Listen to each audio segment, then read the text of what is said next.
Hey guys, we're here with John Carney today, owner of SafeSpray Pest Control. So John, welcome. How you doing? Doing great. Glad to be here. I'd love to dig in and really hear your story on how you got started in the industry. Yeah, so after college, I joined corporate America and kind of bounced around a few different companies in Atlanta for over a period of about 6 or 7 years, and had an opportunity to move back to Auburn, where I went to school. And at the time, we were building a house and living with my in-laws, Yeah. and my phone didn't work inside, so I always had to go outside and talk on the phone. Behind their house, I would get absolutely eaten alive by mosquitoes, just absolutely eaten alive. And so I tried to call a service for mosquito control, because I used one in Atlanta and it was shockingly good how well it worked. And nobody offered it at the time. And so I started researching and figuring out how to do it, bought a mister and some chemicals and started spraying their yard. Yeah. And so here I am spraying my in-laws' yard just so I can stand outside and talk on the phone. When a few weeks later, a neighbor came over and signaled to me to stop, and so I did. And he asked me what I was doing, and I told him I was spraying for mosquitoes. He was like, "Oh, does it work?" And I told him it did, and he said, "Well, will you do mine?" And kind of a little bit of a light bulb went off, and I said, "Sure. It cost me about $50 to do, so if you'll, pay me $50, I'd do it." He's like, "Sure." He paid me $50, and I sprayed it, and that was kind of how we got started. And that kind of kicked off a process of me creating this side hustle that I would spray on nights and weekends for that first year. After that, being in a college town, we found a bunch of young college guys who wanted to earn a little extra money, and started my business out of the garage, and got into the mosquito business in the beginning. That's crazy. So after you graduated college, what were you doing in corporate America? So my degree is in supply chain management and logistics, a business degree. And so I worked for some big companies. I worked for Office Depot in their corporate office. I worked for Newell Rubbermaid, who's a consumer products company, doing a variety of things from transportation, negotiating rail contracts and trucking contracts. After that, I went into the IT world, so I was negotiating with Dell and Microsoft and Verizon and all of those. Left there, went over to the Clorox company, where I was responsible for raw material purchasing for the bleach business. Yep. And that's where I was when I left and came to Auburn to take over the supply chain and procurement for a German automotive manufacturing company. Okay. And so that was a cool job too. It was a lot of travel. I was on the road probably 2.5, 3 weeks a month, all over the world. And so it's a great experience, but a little bit too much travel for me. So I love that story, but let's go back to when you had the conversation with your wife and your family, and how did you structure that to say, you know what, I'm dropping all this, everything I went to school for, leaving corporate America, we're starting a pest control company?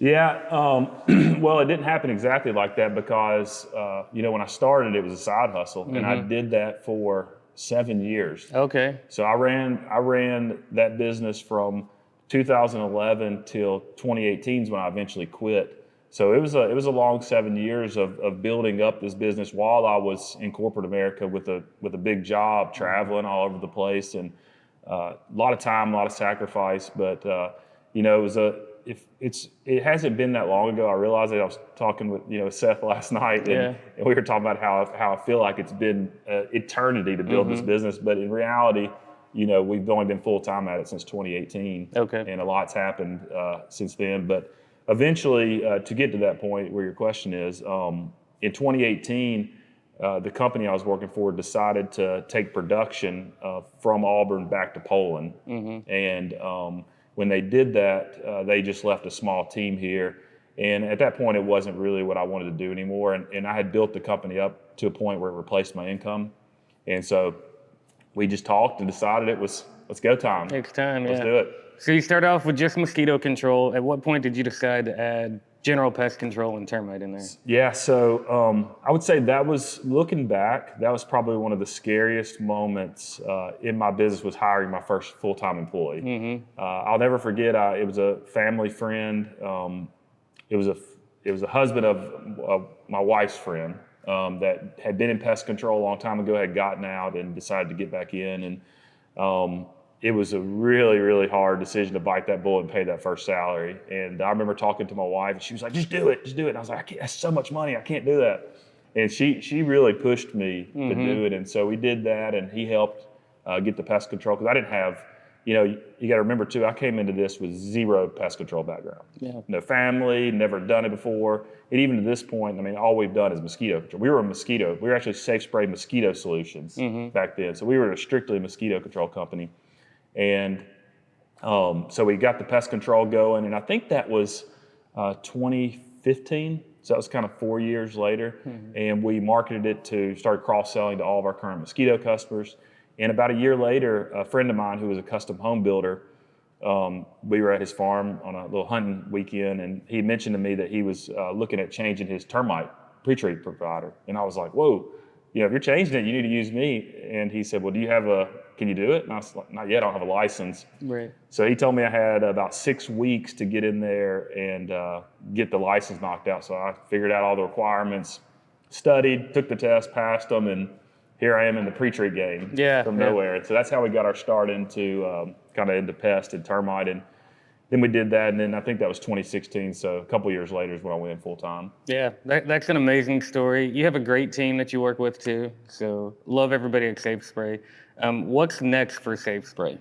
What's next? It's funny. Every year, we've had a lot of really great success with 30+% growth year over year. But at the end of every year, while being very proud of the accomplishments of our team, it really feels like we're just getting started. Yeah. And I feel the same way every year. It's like, man, we're just now figuring it out. We're just now hitting strides. So I'm really looking to supercharge this thing and really take it to the next level. We got a great leadership team, very proud of them, couldn't do it without them, and really looking to continue to build out their skill sets and add to the team and continue to grow this thing. Yeah, awesome. All right, John, so successful company, been up and running for a while now. What do you look for when you're hiring the leaders in your company? Yeah, as you know, they're invaluable to our team and what we do. And so, I mean, we have an absolute phenomenal leadership team. They're young, they're hungry, they're ambitious, and they do a great job. I mean, for example, Sawyer, who's our regional service director, I mean, he's the kind of guy, he's very analytical. He's super loyal. He's, he can relate to the technicians really well on the service side. He's really got that, if you look at EOS speak, he's kind of the integrator, which you really need in the company, somebody that can execute on your visions and your projects that you do, and just does a phenomenal job leading the team and seeing projects through. He's the kind of guy that I can really give something to and forget about it, and it gets done, and just super thankful for that. And then Charlie, who's our director of customer experience, she oversees customer service and sales. And for that role, you really have to have kind of that sweet personality. She is phenomenal dealing with customers. She's great motivating the team and getting everybody on board. And she's just a smiling face that just everybody's happy to see. And you can't help but be in a good mood when you're around her. And super thankful to have her on our team. We got Ron, who started out, he was my first sales guy. He's our branch manager now in our Opelika branch, which is our largest. He is just the definition of loyal. And he's the kind of guy, he started as my first outside sales guy.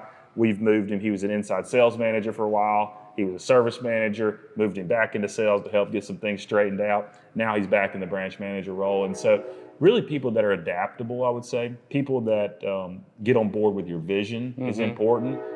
Because ultimately, as the owner, you have to make the decisions. You have to set the direction of the company, but you can't do it on your own. Yeah. And you got to have people that can get on board with your vision and run with it. And so that's really what's important with the leadership team. Awesome.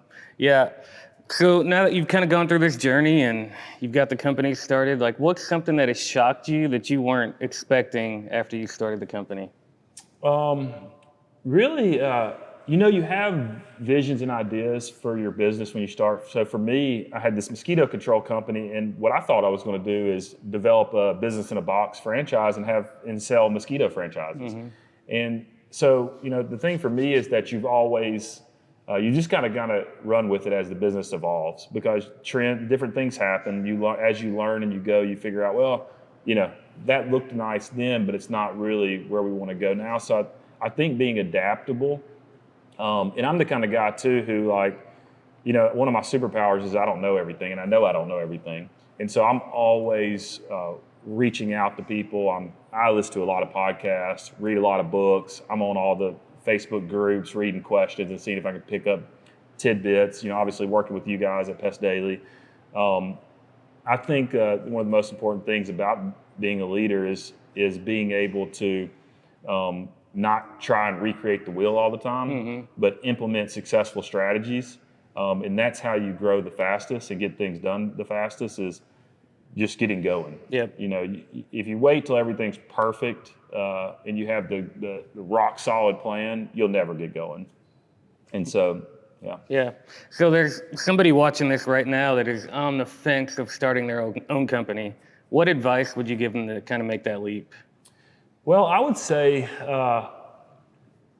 probably have to do a little soul searching, because being a business owner is not for everybody. People see, I think with successful companies, they see the freedom that you get with it. They see maybe the financial aspects that come after a lot of hard work.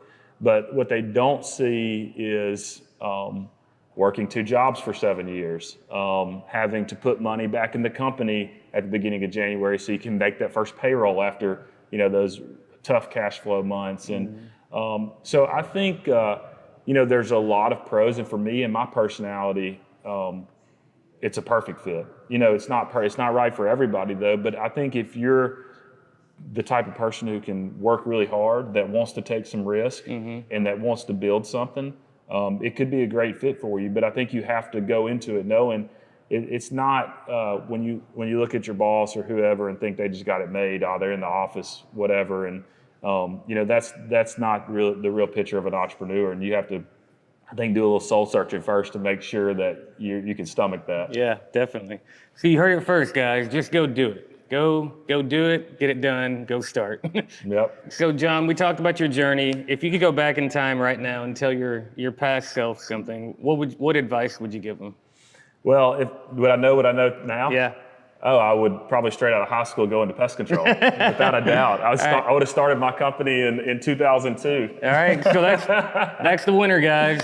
Graduate high school, go start your company, and go kill it. Right? Yeah. I mean, well, in all seriousness, though, I think a lot of people, and it's changing. The tides have really changed. I mean, when I was coming up, people would look at pest control or HVAC or plumbing or electrical, all of the trades and service industry. People would look at that as blue collar and like less than.